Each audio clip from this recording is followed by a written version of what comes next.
Sir ಈಗ sir ಈ ಆರಾಮಿದ್ದೀರ ಈಗ ಬರಗಾಲದ ಬಗ್ಗೆ ಭೀಕರ ಸರ್ ಸ್ಪೆಷಲಿ ಕಲ್ಯಾಣ ಕರ್ನಾಟಕ ಏನು ಗಿಫ್ಟ್ ಕೊಟ್ಟು ಬರಗಾಲ ನೋಡ್ಲಿಕ್ಕೇನೆ ಇಲ್ಲಿಗೆ ಬಂದಿದ್ದೀನಿ. ಜನದ ಮತ್ತು ಜನಪ್ರತಿನಿಧಿಗಳನ್ನು ಭೇಟಿ ಮಾಡಲಿಕ್ಕೆ ಬಂದಿದ್ದೀನಿ. ಇವತ್ತೆಲ್ಲ ಮೀಟಿಂಗ್ ಮಾಡ್ತೀನಿ.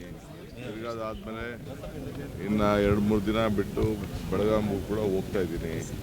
ಸೊ ಎಲ್ಲ ಕಡೆ ಹಳ್ಳಿಲಿ ಏನಿದೆ ಸಮಸ್ಯೆ ನೋಡಿ ಅದಕ್ಕೆ ಕಾನೂನು ಒಂದು ಚೌಕಟ್ಟಿದೆ.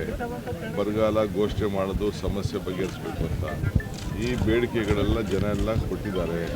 ಅದಕ್ಕೆ ಹೊಸದಾಗಿ ಪ್ರಜಾ ಇಲಾಖೆ ಅಂತ ನೇಮಕ ಮಾಡಿ ಅದಕ್ಕೆ ಒಂದು ಮಿನಿಸ್ಟ್ರಿನ ಇಟ್ಟು ಅದಕ್ಕೆ ಎಲ್ಲ ಅವರ ಅರ್ಜಿಗಳನ್ನೆಲ್ಲ ಪರಿಶೀಲನೆ ಮಾಡಿ ಅವ್ರಿಗೆ ಎಷ್ಟು ನ್ಯಾಯ ಒದಗಿಸ್ಕೊಡ್ಬೇಕು ಆ ಕೆಲಸವನ್ನು ನಮ್ಮ ಸರ್ಕಾರ ಮಾಡ್ತದೆ. ಸ್ಪೆಷಲ್ ಪ್ಯಾಕೇಜ್ ಏನಾದರೂ ಕೊಡ್ತೀರಿ? ಸಾಲ ಮನ್ನಾ ಬಗ್ಗೆ ರೈತರು ಜಾಸ್ತಿ ಮಹಾರಾಷ್ಟ್ರದ ಮನ್ನಾ ಮಾಡಿರ ಸರ್. ಸಾಲ ಮನ್ನಾ ಬರ್ರಿ ಮಹಾರಾಷ್ಟ್ರ ಮತ್ತು ತಮಿಳುನಾಡು ಈ ಕರ್ನಾಟಕ ಒಂದೇ ಸರ್.